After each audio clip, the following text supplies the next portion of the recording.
Yesu atusaidie. Biblia inasema kwamba ingieni malangoni mwangu kwa kushukuru, nywani mwangu kwa kusifu.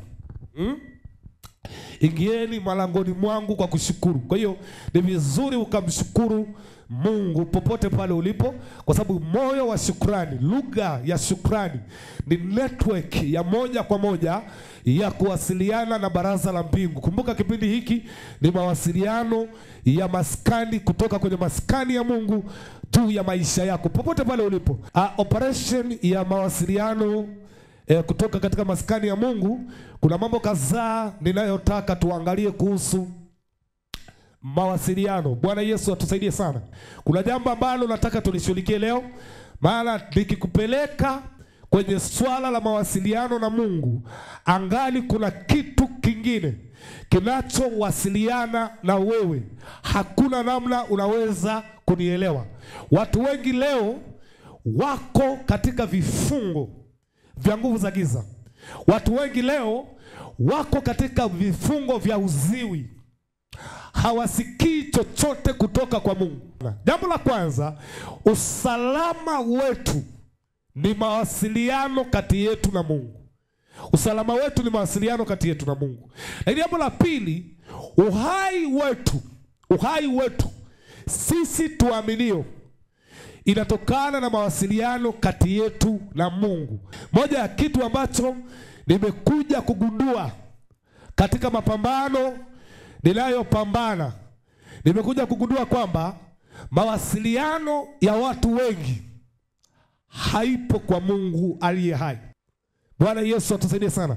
Ili wewe uweze kuwasiliana na Mungu hapa duniani, sababu ya kanisa kuwepo ni ili kila mtu aweze kuwasiliana na Mungu. Huwezi kuwa na ushirika na Mungu, huwezi kumfurahia Mungu asiye wasiliana na wewe.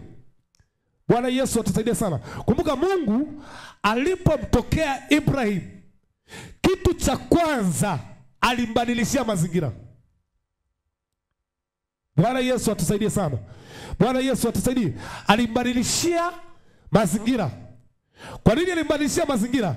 Alimbadilishia mazingira kwa sababu hakukuwa na namna. Historia inasema kwamba alikotokea Ibrahim palikuwa pametawaliwa na madhabahu za miungu. Palikuwa pamemilikiwa na madhabahu ya miungu. Kwa hiyo Mungu alimtoa kula alipokuwepo ili aende kwenye mazingira ambayo atasikia sauti ya Mungu. Mungu anapotaka kuwasiliana na wewe, moja ya kitu ambacho ni lazima abadilishe ni location. Sio kila sehemu unakomuita Mungu sauti ya Mungu inaweza kusikika. Sio kila sehemu. Na nataka nizungumze na watu ambao wana kiu na njaa ya kusikia sauti ya Mungu. Wana kiu na njaa ya kusikia baba yao anasema na wao. Usalama wetu unatokana na Mungu kuwasiliana na sisi. Mungu alipomuumba mtu, kitu cha kwanza alichokifanya, alimweka kwenye mazingira ambayo anytime, every day anaweza kuwasiliana naye. Kwa nini? Kwa sababu hakuna kitu chochote unachoweza kufanya kikafanikiwa, haijalishi wewe ni nani, pasipo kitu kinachoitwa spiritual power au nguvu ya kiroho. Bwana Yesu atusaidie sana. Nguvu ya kiroho. Na nguvu ya kiroho inabebwa na kitu kinachoitwa mawasiliano ya moja kwa moja kati ya mtu na Mungu. Bwana Yesu atusaidie sana. Kwa hiyo nataka nikuonyeshe athari ya kuwepo katika mazingira iliyotawaliwa na madhabahu mengine. Na baada ya hapo nataka tuombe pale pale ulipo. Kama uko kwenye nyumba ya kupanga, chochote kilichosimamishwa kutoka kwa miungu, network yoyote inatakiwa izime usiku wa leo in the mighty name of Jesus Christ. huwezi kupiga magoti kwenye mazingira iliyomilikiwa na madhabahu ya miungu na ukategemea sauti yako kusikika kwa Mungu aliye hai. Bahali alipotaka kutawala taifa la Israeli, alichokifanya aliinua manabii, waganga, wakajenga madhabahu ya miungu. Mawasiliano kati ya Mungu na watu wa Israeli kakatika. Nini kilichotokea? Elia alionekana hafai. Kumbuka, mtumishi wa Mungu ni tafsiri ya sauti ya Mungu, ni tafsiri ya masikio ya Mungu, ni tafsiri ya sauti ya Mungu, ni tafsiri ya mawazo ya Mungu katika maisha yako. Kwa ukiona mtumishi wa Mungu hasikilizwi, maana kuna ngome imejengwa, kuna madhabahu imeteka fikra za watu. Paulo anasema ikiwa injili yetu imesitirika kwa hao wanaopotea, ambao Mungu wa hii dunia ameziteka fikra zao. Fikra, kiwango chako cha mtazamo, kiwango chako cha kufikiri katika maisha inatokana na kile kitu cha kiroho kinachowasiliana na wewe mara kwa mara. Parakati baseke rabahosha katabasaya. Ninaona utukufu wa Mungu imeshatawala katika mazingira ya watu. Imeshatawala katika mazingira uliopo. Rekate basato basia. Yekoto barata basaya. Thank you Jesus. Bwana Yesu asifiwe sana. Bwana Yesu atusaidie. Kwa ukiona mtu upo kwenye mazingira ambayo hakuna kitu chochote chanya unachokiona, hakuna kitu chochote cha maana unachokifanya, ujue kabisa kwamba kuna tatizo la kimawasiliano. Nafsi inajengwa na mawasiliano. Mtazamo wa maisha inajengwa na mawasiliano. Ndio maana sio kila sehemu unaweza ukaishi na ukafanikiwa. Sio kila sehemu unaweza ukaishi na ukawasomesha watoto. Sio kila sehemu unaweza ukaishi na ukabadilisha maisha. Why? Kwa sababu nature ya mazingira ni mawasiliano. Nini kinachomiliki area? Ni madhabahu gani inayomiliki area uliopo? Haijalishi wewe ni mwabudu Mungu kiasi gani. Kuna mahusiano makubwa sana kati ya ufalme wa Mungu na kile kitu unachowasiliana nacho katika mazingira uliopo. Ndio maana unamuona kila aliyeitwa na Mungu kuna sehemu alipelekwa. Bisu kama mnanielewa vizuri. Kila aliyeitwa na Mungu kuna sehemu alipelekwa. Lakini pia kuna watu wameitwa na Mungu, wanamwabudu Mungu, lakini network yao ya mawasiliano inamilikiwa kijijini. Mfano, unamkuta mtu yuko mjini, amenunua eneo mjini, anaishi mjini, lakini akilala usiku anaota yuko mazingira tofauti kabisa. Pengine anaota yuko shuleni, pengine anaota yuko kijijini kwao, pengine anaota analima. Sasa mwisho wa siku unajikuta unaishi maisha isiyofanana na sehemu ulipo. Bwana Yesu atusaidie sana. Haleluya. Leo nataka Mungu akupe neema ya kukata connection na mawasiliano yoyote ya sehemu ulikotoka. Ngoja niwaambie watakatifu, ngoja niwape siri. Hatujaja duniani ili tuwasiliane na tulikotoka. Tumekuja duniani ili tuwasiliane na tunakokwenda. Bwana Yesu atusaidie sana.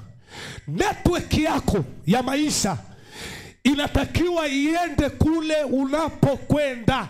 Kwa nini kila siku mambo hayaendi? Kwa nini mabadiliko ya maisha hatuoni? Ni kwa sababu kuna mazingira bado yanawasiliana na wewe. Bwana Yesu asifiwe sana. Natamani sana unielewe, kwa sababu niko duniani kuhakikisha kwamba nimewapeleka watu kwenye mazingira yao, mazingira iliyobeba sauti ya Mungu kwa ajili yao. Kitu cha kwanza unachohitaji ni mazingira ya kuwasiliana na Mungu. Bwana Yesu atusaidie sana. Wanaoabudu mashetani hata wakijenga maeneo ya biashara, kabla hawajafanya kitu chochote, wanajenga madhabahu ya kuwasiliana na miungu yao. Na utaona akiamka asubuhi, wao ukiamka asubuhi, unaingia bafuni, unaoga, unachukua perfume, unachukua na nani zako, unapiga, unaondoka. Lakini kuna viumbe vikiamka asubuhi lazima watoke na mkeka fulani. Kwa nini? Wanajua kuna muda itafika watahitaji kuwasiliana na miungu yao. Kuna umuhimu wa hichi kizazi, kuna umuhimu wa kila mmoja wetu baseta basaya kutambua umuhimu wa kuelewa, wa kuwasiliana na Mungu wakati wote. Kumbuka, hakuna rafiki mzuri, oh my God, hakuna rafiki mzuri kama Mungu. Haleluya. Ni Mungu pekee amechagua kuishi kwenye nafsi zetu, kwenye mioyo yetu. Haijalishi kwamba uko wapi, haijalishi kwamba uko kwenye mazingira ipi. Cha muhimu ni moyo wako, ni nafsi yako kuwasiliana na Mungu. Bwana Yesu asifiwe sana. Ni moyo wako, nafsi yako kuwasiliana na Mungu. Ili uwe na matumaini, lazima uwasiliane na Mungu wakati wote. Ili uwe na subira, lazima uwe mtu wa kuwasiliana na Mungu. Bwana Yesu atusaidie sana. Haleluya. Lazima uwe na tabia ya kuwasiliana na Mungu. Ili uwe na nguvu, ili Mungu akuongoze, lazima uwe na network binafsi kati yako na Mungu. Moja ya kazi yangu kama nabii, hata ninaposimama madhabahuni, ni kumhakikishia mtu kwamba Mungu anakujua wewe kama wewe. Tunaweza tukakutana kanisani tukiwa watu 300, 400, 500. Lakini mwisho wa siku utanikuta nazungumza na mtu binafsi. Kwa nini? Kwa sababu moja ya kazi ya nabii ni kuhakikishia mtu nafsi yake kwamba Mungu anakujua kipekee. Hakuna kitu ambacho Mungu anahitaji katika maisha yako kama mawasiliano binafsi kati yako wewe na Mungu. Kwa nini? Kwa sababu maelfu yanapatikana ndani yako. Heshima inapatikana ndani yako. Chochote unachohitaji kutoka kwa Mungu, huwa Mungu anaweka ndani ya mtu. Mungu akitaka kuokoa taifa, atamuinua mtu. Bwana Yesu asifiwe sana. Atamuinua mtu. Kwa chochote kile ambacho shetani ameweka kwenye mwili wako. Unajua miili yetu, kwa nini Biblia ikasema kwamba ni hekalu la Roho Mtakatifu? Hekalu maana yake ni sehemu ya mazungumzo kati yetu na Mungu. Lakini kuna watu ambao wamelishwa chakula kwenye ndoto. Na ngoja leo nikupe siri ya kula kwenye ndoto. Moja ya siri ya kula kwenye ndoto ni mawasiliano. Chakula ni mawasiliano kati yako na adui. Wakiona wewe ni powerful, wewe ni kikwazo, watakusubiri ulale, alafu sasa wanakupa chakula. Na chochote ulichokula na imeshikilia nafsi yako kwenye ngome za kuzimu, moto wa Roho Mtakatifu ikapite leo. Chochote ulichokula kikapinduliwe katika jina la Yesu Kristo wa Nazareti aliye hai. Chakula ni mawasiliano. Chakula ni mawasiliano ya kiushirika kati yako aidha na Mungu au kati yako na adui.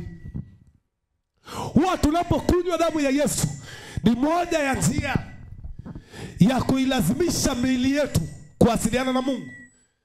Kwa sababu Biblia inasema hivi, roho ndio imtiayo mtu uzima, mwili unasubiri ule uhai ulio katika roho uje kuishwa.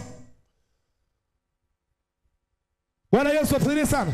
Watu wengi wanaoota kula huwa hawana uwezo wa kuwasiliana na Mungu kwenye maombi. Wakiomba wanaomba dakika 2 wanasinzia. Kwa sababu moja ya agenda ya chakula ni kuja kuzofisha moto wa madhabahu ya Mungu ndani yako. Kwa sababu hakuna ushirika kati ya nuru na wewe bila kula. Lakini pia hakuna ushirika kati ya giza na wewe bila chakula. Hakuna adui anayeweza kudhibiti maisha yako asiye na mawasiliano na wewe. Bwana Yesu asifiwe sana. Bwana Yesu asifiwe. Leo ninataka neema ya Kristo isikike kwenye maisha yako. Haiwezekani kila siku tunaenda kanisani lakini hakuna tunachosikia. Kila siku tunaomba lakini hakuna tunachosikia. Tunaishia tu kwamba tumeomba. Tunaishia tu kwamba tumeamini. No. Mahali popote panapoitwa maskani ya Mungu ni sehemu inayopaswa kutoa sauti ya Mungu. Bwana Yesu atusaidie sana.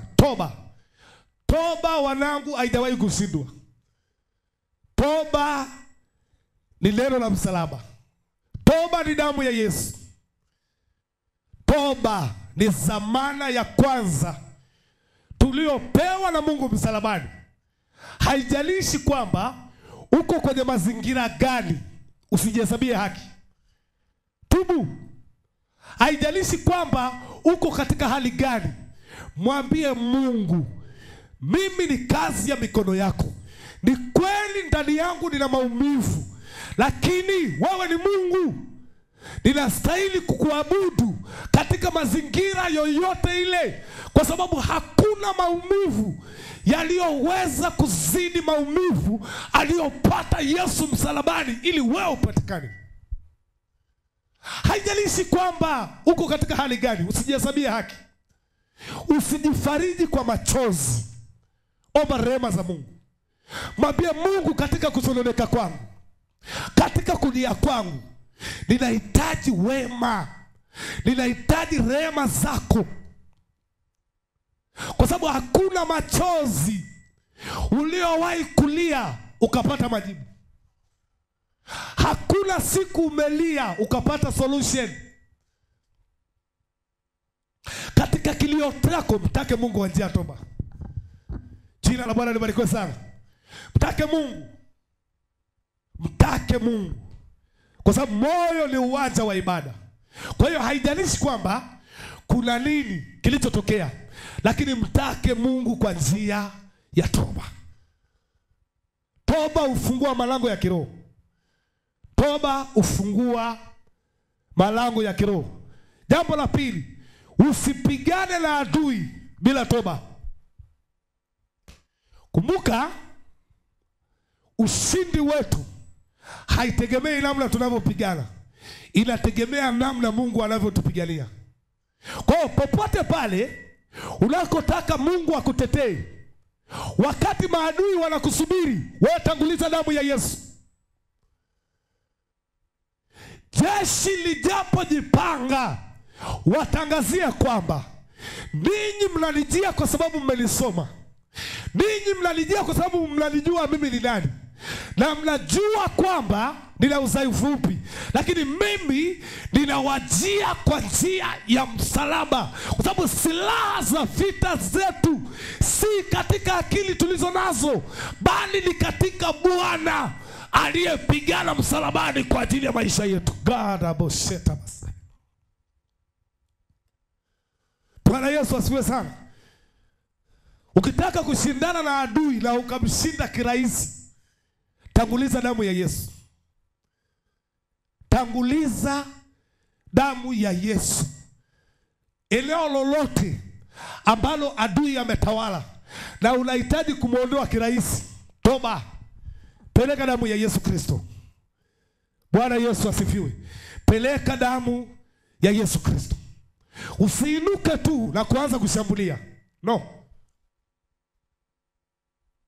Usiinuke na kuanza kushambulia. Lazima umake sure kwamba umetanguliza damu ya Kristo Yesu. Haleluya. Bwana Yesu atusaidie sana. Hakikisha umetanguliza damu ya Kristo Yesu. Kumbuka maana ya kipindi hiki ni sauti ya Mungu isikike kwenye ofisi yako. Ni sauti ya Mungu isikike kwenye afya yako. Ni sauti ya Mungu isikike kwenye ndoa yako. Ni sauti ya Mungu isikike kwenye mipango yako. Ni sauti ya Mungu isikike kwenye maombi yako. Bwana Yesu atusaidie sana. Ni sauti ya Mungu isikike. Hiyo ndio lengo la operation hii. Kwa hiyo jambo la pili, hakikisha kwamba popote unakopigana vita, hakikisha kwanza umezingatia kanuni ya toba. Daudi anasema, Bwana ndiye mchungaji wangu, sitaogopa mabaya. Kando ya maji ya utulivu uniongoza. Bwana Yesu atusaidie sana. Daudi alikuwa hodari kwa sababu kila sehemu alipokuwa anaenda kupigana vita alitanguliza msalaba. Hakuwa anatokea yeye kama yeye. I like it. Hakuna siku Daudi alisimama kwenye vita yeye kama yeye. Ndio maana wakati mwingine, wakati watu wanamsifu, yeye alikuwa anamsifu Mungu mpaka nguo zinadondoka, kwa sababu kila kitu alikuwa anamuona Mungu. Akishinda vita anaona silaha za Bwana. Bwana Yesu asifiwe sana. Hakuna mtu hodari kwenye hii dunia kama mtu anayemuona Mungu wakati wowote, wakati wa kucheka na wakati wa vita. Kanuni ya maisha yetu katika Mungu ni kumuona Mungu kuliko adui wetu.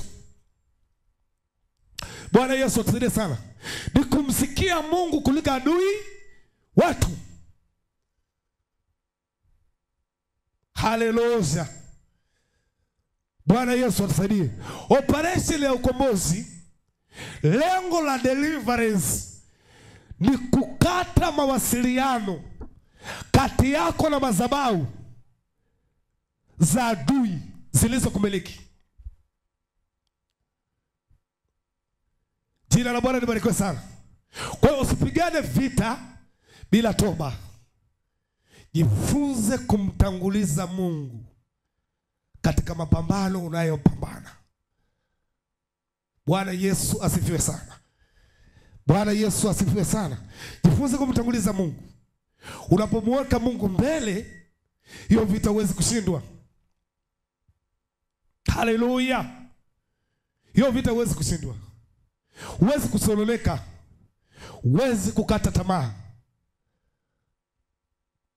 Tunashindana na mambo mazito yaliyo juu ya fikra zetu. Ninafanya kazi duniani ambayo imezidi kila kitu.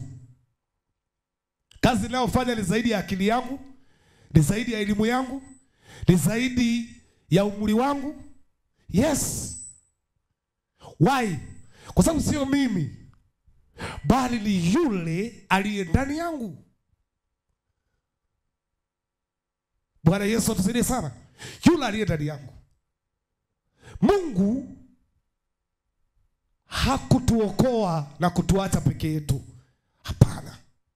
Usimwache Mungu katika mapambano yoyote unayopambana. Mweke Mungu mbele.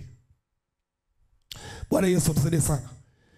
Hilo ni jambo la tatu.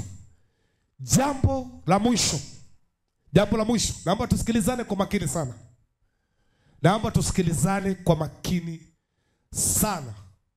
Kwa sababu watu wengi wamefeli katika hili jambo. Fahamu maana kamili. Fahamu maana kamili ya sadaka unayotoa kwenye maombi. Sadaka unayotoa kanisani, kuna watu wengi ni watoaji, lakini wanachokitoa hawajui nini maana ya kutoa sadaka, na matokeo yake wanabaki vile walivyo. Lakini nataka nikwambie, kusudi la sadaka ni mawasiliano ya moja kwa moja kati ya moyo wa mtu na madhabahu ya Mungu. Kwa hakikisha unapofanya tokeo lolote la ibada, hakikisha unachokitoa kwenye ibada, make sure unaisafirisha sauti ya nafsi yako. Sadaka ni hatua ya mwisho baada ya maombi. Sadaka ni sauti itakayobaki mbele za Mungu baada ya wewe kumaliza kuomba. Sadaka ni sauti itakayoendelea kusema baada ya wewe kuomba ama kuombewa. Bwana Yesu atusaidie sana. Hiyo ndio point ya kutoa dhabihu. Ni kielelezo ya kile tunachokitarajia kutoka kwa Mungu. Bwana Yesu atusaidie sana. Moja ya kosa wanalofanya watu ni kutoa tu, lakini wanachokitoa hakuna wanachokisafirisha. Why? Kwa sababu Biblia inasema mtaifahamu kweli, nayo kweli itawaweka huru. Jina la Bwana libarikiwe sana. So Mungu akupe neema ya kuzingatia haya mara kwa mara. Tunapokutana katika maeneo kama haya, tunapomuita Mungu, hakikisha kuna sauti, kuna kitu ambacho unaacha kiendelee kubaki kusema mbele za Mungu kwa ajili ya maisha yako. Kuna watu wengi leo wamezimia kiroho, wamekata tamaa, wamechoka kiibada kwa sababu walipata fursa nyingi. Walipata fursa nyingi kwa njia ya maombi, kwa njia ya makongamano, lakini hawakujua kwamba walipaswa kujenga madhabahu, walipaswa kutengeneza network. Dhabihu ni network itakayoendelea kusafiri baada ya wewe kusema na Mungu. Bwana Yesu atusaidie sana. Kumbuka, mizimu yanayokufuatilia yanakufuatilia kwa sababu waliweka agano. Kuna sadaka inayozungumza na roho za asili zikufuatilie. Yawezekana baba yako au mama yako au babu yako hayupo, lakini kuna kitu alikitoa na kinaendelea kukunenea, kinaendelea kukuita, kinaendelea kusemeshana na mizimu. Na moja ya kitu unachotakiwa kukata leo ni network iliyotengenezwa na baba yako na mama yako kwa njia ya sadaka. Sadaka ni ukumbusho. Unapiga mizimu, kesho yanaamka, kwa sababu kuna sauti. Kuna mbuzi alichinjwa, kumbuka damu inanena. Damu haina mwisho. Damu ni sauti ya milele. Nyamazisha hizo sauti kwa damu ya Yesu Kristo wa Nazareti aliye hai. Bwana Yesu asifiwe sana.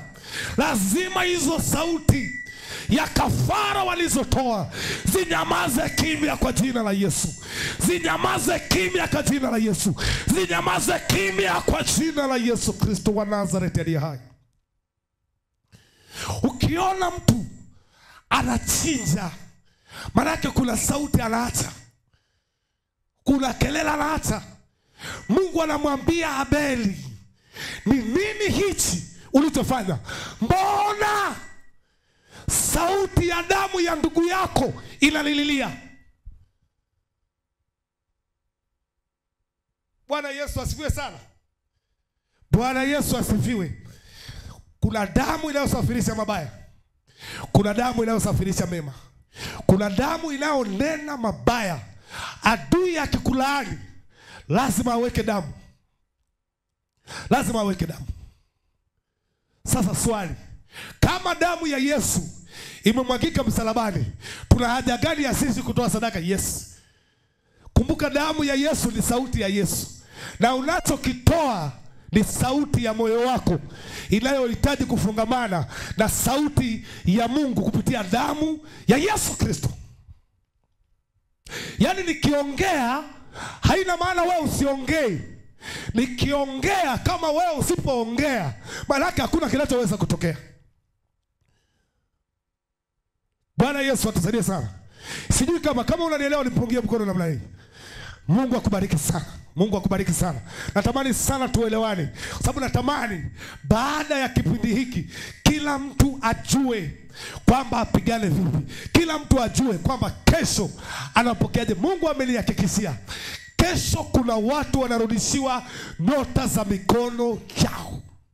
Nota za mikono yao. Mungu amenihakikishia kesho kuna watu wanarudishiwa nguvu. Kuna watu wanarudishiwa nyota ya mikono. Kumbuka uzuri wa mikono ni nyota. Kuna watu wana mikono lakini ni mikono dhaifu. Ni mikono iliyolaaniwa. Ni mikono iliyotiwa giza. Sikiliza, kesho hizo takataka, hizo laana walizoweka kwenye mikono, kila unachoshika hakiwi na maana, kila unachoshika hakiongezeki. Nisikilize, kuna mkono ulio hodari ambao Mungu ameweka juu yangu, na Biblia inasema nyenyekeni chini ya mkono wa Bwana ulio hodari. Mungu amekwisha itia mafuta mikono yangu ili kuhakikisha nguvu ya mikono yako popote iliposhikwa inarudi haraka katika jina la Yesu Kristo. Yesoto baridi basaya. Mikono yenye nguvu umiliki utajiri. Mikono yenye nguvu umiliki marikeba. Mikono yenye nguvu umiliki mambo makuu.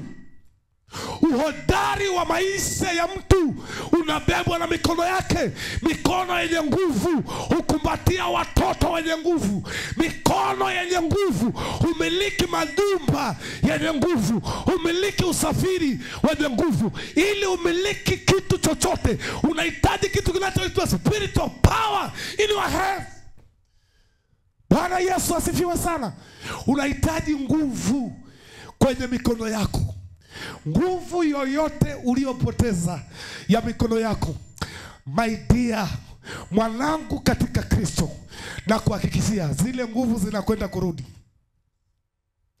Juu ya huu mwamba kanisa la Kristo limejengwa, na malango ya kuzimu, oh my Lord, my Lord, popote pale ulipo, popote pale ulipo,